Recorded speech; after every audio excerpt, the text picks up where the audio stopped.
യുദ്ധം, ഭീതി, മാർക്കറ്റ് തകർച്ച.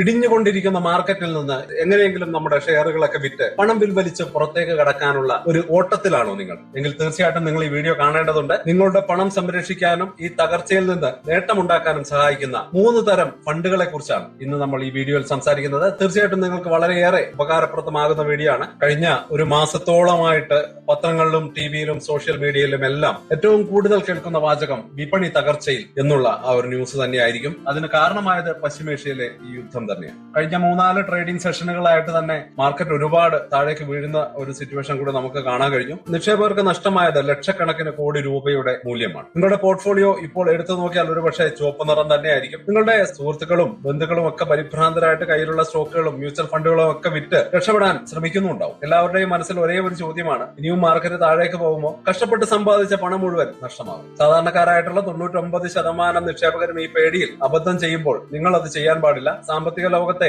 ഇതിഹാസമായിട്ടുള്ള വാറൻ ബഫറ്റ് പറഞ്ഞ പോലെ മറ്റുള്ളവർ ഭയപ്പെടുമ്പോൾ നിങ്ങൾ ആർത്തിയോടെ അവസരങ്ങളെ നോക്കിക്കാണുക. യഥാർത്ഥ സ്മാർട്ട് ഇൻവെസ്റ്റർ പണം കൊയ്യാൻ കാത്തിരിക്കുന്ന സമയമാണിത്. വിപണിയിലെ ഈ വീഴ്ചയെ ഒരു പേടി സ്വപ്നമായിട്ട് കാണാതെ നിങ്ങളുടെ സമ്പത്ത് 10 മടങ്ങ് വർദ്ധിപ്പിക്കാനുള്ള സുവർണ അവസരമാക്കി എങ്ങനെ മാറ്റിയെടുക്കാം? നിങ്ങളുടെ പണം സംരക്ഷിക്കാനും ഈ തകർച്ചയിൽ നിന്ന് നേട്ടമുണ്ടാക്കാനും സഹായിക്കുന്ന 3 തരം ഫണ്ടുകളെ കുറിച്ചാണ് ഇന്ന് നമ്മൾ സംസാരിക്കാൻ പോകുന്നത്. അപ്പൊ നമുക്ക് വീഡിയോയിലേക്ക് കടക്കാം. Welcome to the eye opener video of Dhanam smart savings and investment solutions. അപ്പോൾ എന്തുകൊണ്ടാണ് വിപണി ഇത്രയധികം ഇടിയുന്നത്? നമ്മുടെ പോർട്ട്ഫോളിയോയെ സംരക്ഷിക്കാൻ വഴികൾ അറിയുന്നതിന് മുമ്പ് എന്തിനാണ് വിപണി ഇതുപോലെ ഇടിഞ്ഞ് താഴേക്ക് പോകുന്നത് എന്ന് മനസ്സിലാക്കേണ്ടതുണ്ട്. പ്രധാനമായിട്ടും 3 കാരണങ്ങളാണ്. ഒന്നാമത്തെ കാരണം നമ്മൾ പറയുന്ന പോലെ തന്നെ പശ്ചിമേഷ്യയിൽ അമേരിക്കയും ഇറാനും തമ്മിൽ രൂക്ഷമാകുന്ന ഈ യുദ്ധ സാഹചര്യങ്ങൾ തന്നെയാണ്. ഫെബ്രുവരി അവസാനത്തോടെ ഈ ഒരു സംഘർഷം തുടങ്ങിയതിനു ശേഷം ഇന്ത്യൻ വിപണി ഒരു വലിയ സമ്മർദ്ദത്തിലാണ്. യുദ്ധം എപ്പോഴും ആഗോള സമ്പദ് വ്യവസ്ഥയിൽ വലിയ അനിശ്ചിതത്വങ്ങൾ ഉണ്ടാക്കാറുണ്ട്. ഈ ഒരു അനിശ്ചിതത്വം കാരണമാണ് വിദേശ നിക്ഷേപകർ ഇന്ത്യൻ വിപണിയിൽ നിന്ന് കൂട്ടത്തോടെ പണം പിൻവലിക്കുകയും ചെയ്യുന്നത്. രണ്ടാമത്തെ കാരണം ക്രൂഡ് ഓയിലിന്റെ വിലക്കയറ്റമാണ്. അന്താരാഷ്ട്ര വിപണിയിലെ ബ്രന്റ് ക്രൂഡ് ഓയിലിന്റെ വില ബാരലിന് $112 മുകളിലേക്ക് കുതിച്ചെത്തുന്നത് ഇന്ത്യയെ പോലെ എണ്ണയുടെ ആവശ്യത്തിന്റെ 85%-ലധികം ഇറക്കുമതി ചെയ്യുന്ന ഒരു രാജ്യത്തിന് വലിയ തിരിച്ചടി തന്നെയാണ്. എണ്ണവില കൂടുമ്പോൾ നമ്മുടെ രാജ്യത്ത് പണപ്പെരുപ്പം വർദ്ധിക്കും. ഇത് കമ്പനികളുടെ പ്രവർത്തന ചെലവ് കൂടുകയും ലാഭം കുറയുകയും ഒക്കെ ചെയ്യും. ഓഹരി വിപണിയെ നേരിട്ട് ബാധിക്കുന്ന ഒരു കാര്യം തന്നെയാണ്. അതുപോലെ മൂന്നാമത്തെ ഏറ്റവും പ്രധാനപ്പെട്ട കാര്യം വിദേശ നിക്ഷേപ സ്ഥാപനങ്ങളുടെ റെക്കോർഡ് വിൽപ്പനയാണ്. ഈ മാർച്ച് മാസത്തിൽ മാത്രം ഏകദേശം 1.14 ലക്ഷം കോടി രൂപയുടെ ഇന്ത്യൻ ഓഹരികളാണ് വിദേശ നിക്ഷേപകർ വിറ്റഴിച്ചത്. സമീപകാലത്തെ ഏറ്റവും വലിയ പ്രതിമാസ വിൽപ്പനയാണ് ഇവിടെ കണ്ടത്. അതോടൊപ്പം അമേരിക്കൻ ഡോളറിനെതിരെ ഇന്ത്യൻ രൂപയുടെ മൂല്യ തകർച്ച ഏറ്റവും വലിയ ഒരു ലെവലിലേക്ക് എത്തിക്കഴിഞ്ഞു. ഏതാണ്ട് 95 രൂപയിലേക്ക് എത്തിയ ഈ ഒരു തകർച്ചയും നമുക്ക് ഒരു വലിയ പ്രശ്നമായിട്ട് മുന്നിലുണ്ട്. വിദേശ നിക്ഷേപകർക്ക് അവരുടെ മൂല്യം ഡോളറിലേക്ക് മാറ്റുമ്പോൾ നഷ്ടമുണ്ടാകുന്നു. തീർച്ചയായിട്ടും അവർ കൂടുതൽ വിറ്റുമാറാനും ഈ ഒരു സാഹചര്യം ഉപയോഗിക്കാറുണ്ട്. ഈ ഒരു 3 കാരണങ്ങളും ഒരുമിച്ച് വരുമ്പോൾ വിപണിയിൽ ഒരു സമ്പൂർണ്ണ പ്രതിസന്ധി അഥവാ പെർഫെക്റ്റ് സ്റ്റോപ്പ് രൂപപ്പെടുന്നു. ഇതോടെ ഭൂരിഭാഗം റീറ്റെയിൽ ഇൻവെസ്റ്റേഴ്സും ഭയന്ന് വിൽക്കാൻ തുടങ്ങുന്നു. വിപണി വീണ്ടും താഴേക്ക് ഇടിഞ്ഞു താഴുകയും ചെയ്തു. അപ്പോ ആ ഒരു $1 മില്യൺ ക്വസ്റ്റ്യനിലേക്ക് നമ്മൾ എത്തുകയാണ്. ഈ ഒരു തകർച്ച നമുക്ക് എങ്ങനെ ഒരു നല്ല അവസരമാക്കി എടുക്കാൻ കഴിയും? ഇവിടെയാണ് നമ്മളൊരു സ്മാർട്ട് ഇൻവെസ്റ്ററെ പോലെ ചിന്തിക്കേണ്ടത്. എല്ലാവരും വിൽക്കുമ്പോൾ നമ്മൾ വാങ്ങണോ അല്ലെങ്കിൽ നമ്മളും കൂടെ വിൽക്കണം? ഉത്തരം അതേ എന്ന് തന്നെയാണ്. പക്ഷെ കണ്ണിൽ കണ്ടതെല്ലാം വാങ്ങരുത്. എവിടെ നിക്ഷേപിക്കണം എന്നതിനെ കുറിച്ച് വ്യക്തമായിട്ടുള്ള ഒരു പ്ലാൻ വേണം. ഉദാഹരണം പറയാം, നിങ്ങൾക്ക് ഇഷ്ടപ്പെട്ട ഒരു ബ്രാൻഡിന്റെ ഷർട്ടിന് 2000 രൂപയാണ് എന്ന് കരുതുക. ഒരു ഫെസ്റ്റിവൽ സെയിലിൽ അതേ ഷർട്ട് 50% ഡിസ്കൗണ്ടിൽ 1000 രൂപയ്ക്ക് കിട്ടിയാൽ നിങ്ങൾ എന്ത് ചെയ്യും? തീർച്ചയായിട്ടും വാങ്ങും അല്ലെ? അപ്പൊ ചിലപ്പോ 2 എണ്ണം വരെ വാങ്ങിയെന്നും വരാം. അപ്പോൾ ഇതേ കാര്യമാണ് ഈ സ്റ്റോക്ക് മാർക്കറ്റിലും സംഭവിക്കുന്നത്. ഇന്ത്യയിലെ മികച്ച കമ്പനികളുടെ ഓഹരികളും മുൻനിര മ്യൂച്വൽ ഫണ്ടുകളുടെ യൂണിറ്റുകളും നിങ്ങൾക്കിപ്പോ 10 മുതൽ 15% വരെ അല്ലെങ്കിൽ ചിലപ്പോൾ 20% വരെ വിലക്കിഴിവ് ലഭിക്കുകയാണ്. കുറഞ്ഞ വിലയിൽ കൂടുതൽ യൂണിറ്റുകൾ വാങ്ങാൻ കിട്ടുന്ന ഒരു നല്ല അവസരമാണ് സമ്പത്ത് വർദ്ധിപ്പിക്കാൻ നിങ്ങളെ സഹായിക്കുന്ന ഈ ഒരു better opportunity. Rupee cost averaging എന്നാണ് ഇതിനെ പറയുക. നിങ്ങൾ SIP തുടരുന്നതിലൂടെ വിപണി താഴ്ന്നിരിക്കുമ്പോൾ ഒരേ തുകയ്ക്ക് കൂടുതൽ യൂണിറ്റുകൾ ലാഭിക്കുകയും വിപണി തിരികെ കയറുമ്പോൾ അത് വലിയ ലാഭം നൽകുകയും ചെയ്യുന്നു. അതുകൊണ്ട് തന്നെ പരിഭ്രാന്തരായിട്ട് നിങ്ങളുടെ SIP നിർത്തുകയോ കയ്യിലുള്ള നിക്ഷേപം നഷ്ടത്തിൽ വിൽക്കുകയോ ഇതൊന്നും ചെയ്യരുത്. നിങ്ങളുടെ സാമ്പത്തിക ഭാവിയെ മോശമായിട്ട് ബാധിച്ചേക്കാവുന്ന കാര്യങ്ങളാണ് ഈ പറഞ്ഞ കാര്യങ്ങളൊക്കെ. പകരം ഈ ഒരു അവസരം എങ്ങനെ ബുദ്ധിപരമായിട്ട് ഉപയോഗിക്കാം എന്ന് നമ്മൾ മനസ്സിലാക്കേണ്ടതുണ്ട്. അതിനായിട്ട് നിങ്ങളുടെ പോർട്ട്ഫോളിയോയെ സംരക്ഷിക്കാനും വളർത്താനും സഹായിക്കുന്ന 3 തരം ഫണ്ടുകൾ ഏതൊക്കെയാണ് എന്ന് നമുക്ക് പരിചയപ്പെടാം. ഇതുപോലെ ഒരു വിപണിയിൽ നമ്മുടെ പോർട്ട്ഫോളിയോയിൽ 3 കാര്യങ്ങൾ തീർച്ചയായിട്ടും ഉറപ്പാക്കണം. ഒന്നാമതായിട്ട് സേഫ്റ്റി, അതിനുശേഷം സ്റ്റെബിലിറ്റി, പിന്നെ ഗ്രോത്ത്. ഈ 3 ലക്ഷ്യങ്ങളും നേടാൻ സഹായിക്കുന്ന 3 തരം ഫണ്ടുകളാണ് നമ്മൾ ചർച്ച ചെയ്യുന്നത്. ഒന്നാമത്തെ ഫണ്ട് സുരക്ഷയുടെ കവചമാണ്, അതായത് ബാലൻസ് അഡ്വാൻറ്റേജ് ഫണ്ടുകൾ. വിപണി ഇടിയുമ്പോൾ നമ്മുടെ ഏറ്റവും ഏറ്റവും വലിയ പേടി കൂടുതൽ നഷ്ടമുണ്ടാകുമോ എന്നുള്ളത് തന്നെയാണ്. ഇവിടെയാണ് ബാലൻസ്ഡ് അഡ്വാൻറ്റേജ് ഫണ്ടുകൾ ഒരു രക്ഷകനായിട്ട് എത്തുന്നത്.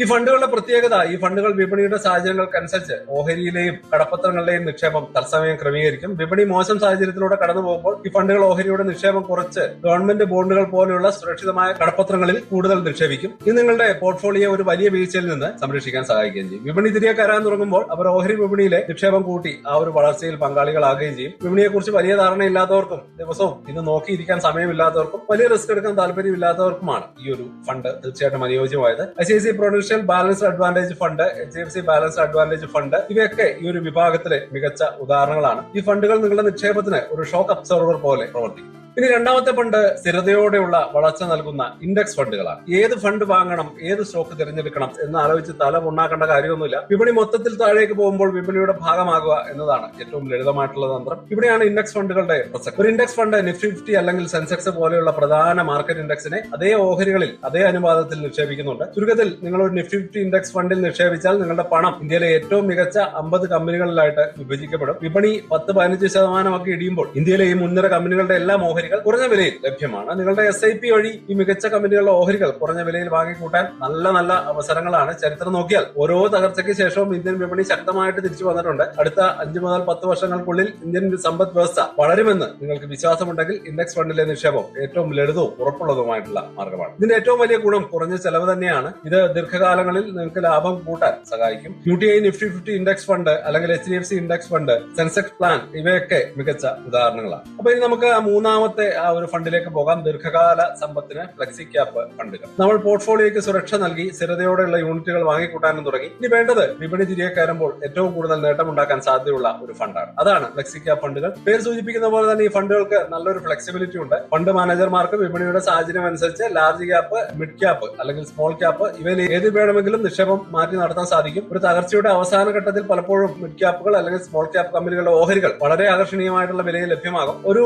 ഫ്ലെക്സി ക്യാപ്പ് ഫണ്ടിന്റെ മാനേജർക്ക് ഈ ഒരു അവസരം മുതലെടുത്ത് അത്തരം കമ്പനികളിൽ നിക്ഷേപം നടത്താൻ സാധിക്കുകയും ചെയ്യും. വിപണി തിരികെ കയറുമ്പോൾ ഇത്തരം ഓഹരികൾക്ക് ലാർജ് ക്യാപ്പ് ഓഹരികളെക്കാൾ വേഗത്തിൽ കുതിച്ചുയരാൻ സാധ്യതയുണ്ട്. ഇതിലും പ്രധാനമായിട്ട് Parag Pareek flexi cap fund പോലെയുള്ള ചില ഫ്ലെക്സി ക്യാപ്പ് ഫണ്ടുകൾ വിദേശ ഓഹരികളിലും നിക്ഷേപിക്കുന്നുണ്ട്. ഇത് നമ്മുടെ നിക്ഷേപത്തിന് ഇരട്ടി ഗുണം നൽകും. ഒന്ന്, നമ്മുടെ പോർട്ട്ഫോളിയോ ഇന്ത്യൻ വിപണിയിൽ മാത്രം ഒതുങ്ങാതെ ആഗോള വിപണികളിലേക്ക് ഡൈവേഴ്സിഫൈ ചെയ്യുകയാണ്. അതുപോലെ തന്നെ ഇന്ത്യൻ രൂപയുടെ മൂല്യം ഇടിയുന്ന സാഹചര്യത്തിൽ ഡോളറിലുള്ള വിദേശ നിക്ഷേപങ്ങൾ നമുക്ക് മെച്ചപ്പെട്ട വരുമാനം നൽകുകയും ചെയ്യും. തീർച്ചയായിട്ടും രൂപയുടെ തകർച്ചയിൽ നിന്നുള്ള ഈ ഒരു നഷ്ടം നികത്താൻ സഹായിക്കുന്ന ഒരു മികച്ച തന്ത്രം കൂടിയായിട്ട് ഈ ഒരു ഫണ്ടിനെ നമുക്ക് കരുതാം. അപ്പോ ഇനി നമുക്കൊരു കൺക്ലൂഷനിലേക്ക് കടക്കാം. വിപണി ഇടിയുന്നത് കണ്ട് പേടിച്ചു വിൽക്കുന്നത് ഒരു സാധാരണ നിക്ഷേപം ചെയ്യുന്ന ഏറ്റവും വലിയ തെറ്റാണ്. പശ്ചിമേഷ്യയിലെ യുദ്ധം, ക്രൂഡ് ഓയിലിന്റെ വിലവർധന, FII വിൽപ്പന തുടങ്ങിയ ആഗോള കാരണങ്ങളാണ് ഈ തകർച്ചയ്ക്ക് പിന്നിലുള്ളത്. എന്നാൽ ഓരോ പ്രതിസന്ധിയും സ്മാർട്ടായ നിക്ഷേപകർക്ക് ഒരു അവസരങ്ങളാണ്. ഈ അവസരം മുതലാക്കാൻ നിങ്ങൾ 3 തരം ഫണ്ടുകളെ പരിചയപ്പെടുന്നു. ബാലൻസ്ഡ് അഡ്വാൻറ്റേജ് ഫണ്ട് വിപണിയിലെ ചാഞ്ചാട്ടങ്ങളിൽ നിന്ന് നിങ്ങളുടെ നിക്ഷേപത്തിന് സുരക്ഷാ കവചം നൽകുന്നു. അതുപോലെ തന്നെ ഇൻഡെക്സ് ഫണ്ട് കുറഞ്ഞ വിലയിൽ സ്ഥിരമായിട്ടുള്ള യൂണിറ്റുകൾ വാങ്ങി ദീർഘകാലത്തേക്ക് മികച്ച സമ്പത്ത് കെട്ടിപ്പടുക്കാൻ സഹായിക്കുന്ന ഫണ്ടാണ്. മൂന്നാമതായിട്ട് ഫ്ലെക്സി ക്യാപ്പ് ഫണ്ട് വിപണി തിരികെ വരുമ്പോൾ ഉയർന്ന വളർച്ച നേടാനും വിദേശ നിക്ഷേപത്തിലൂടെ രൂപയുടെ തകർച്ചയെ പ്രതിരോധിക്കാനും കഴിയുന്ന ഫണ്ടുകളാണ്. ഓർക്കുക, ഓഹരി വിപണിയിൽ നിന്ന് പണം സമ്പാദിക്കാനുള്ള പ്രധാന മന്ത്രം ക്ഷമ തന്നെയാണ്. ദീർഘകാല ലക്ഷ്യത്തോടെ അച്ചടക്കത്തോടെ നിങ്ങളുടെ SIP-കളിൽ തുടരുക. ഒരുപക്ഷെ അടുത്ത 6 മാസമോ 1 വർഷമോ വിപണി ദുർബലമായേക്കാം. എന്നാൽ ഓരോ മാസവും നിങ്ങൾ നടത്തുന്ന ഈ നിക്ഷേപം ഭാവിയിൽ നിങ്ങൾക്ക് സ്വയം നന്ദി പറയുന്ന ഒന്നായിട്ട് മാറും. അപ്പൊ ഇന്നത്തെ വീഡിയോ നിങ്ങൾക്ക് വളരെ ഇഷ്ടപ്പെട്ടു എന്ന് തന്നെ കരുതുന്നു. നിങ്ങളുടെ അഭിപ്രായങ്ങൾ കമന്റുകളായിട്ട് അറിയിക്കാം. വീണ്ടും പുതിയ വീഡിയോകളുമായിട്ട് ഉടനെ വരാം. അതുവരേക്കും ഹാപ്പി ഇൻവെസ്റ്റിംഗ്. സ്റ്റോക്ക് മാർക്കറ്റിലെ ന്യൂസുകളെയും അതുപോലെ തന്നെ അപ്ഡേറ്റുകളെയും ഉൾക്കൊള്ളിച്ചുകൊണ്ടുള്ള ഒരു ഫേസ്ബുക്ക് ഗ്രൂപ്പ് നമുക്കുണ്ട്. ആ ഒരു ഗ്രൂപ്പിന്റെ ലിങ്ക് ഈ വീഡിയോയുടെ ഡിസ്ക്രിപ്ഷനിൽ കൊടുക്കുന്നുണ്ട്. താല്പര്യമുള്ളവർക്ക് ആ ലിങ്കിൽ ക്ലിക്ക് ചെയ്തുകൊണ്ട് ഗ്രൂപ്പിൽ ജോയിൻ ചെയ്യാം. ഏറ്റവും ലേറ്റസ്റ്റ് ആയിട്ടുള്ള ന്യൂസുകൾ നമ്മൾ അതിൽ അപ്ഡേറ്റ് ചെയ്യുന്നുണ്ട്. വളരെ ഇൻഫോർമേറ്റീവ് ആയിരിക്കും. അപ്പൊ ഇത്രയുമാണ് ഇന്നത്തെ വീഡിയോയിൽ ഉൾപ്പെടുത്തിയിരിക്കുന്നത്.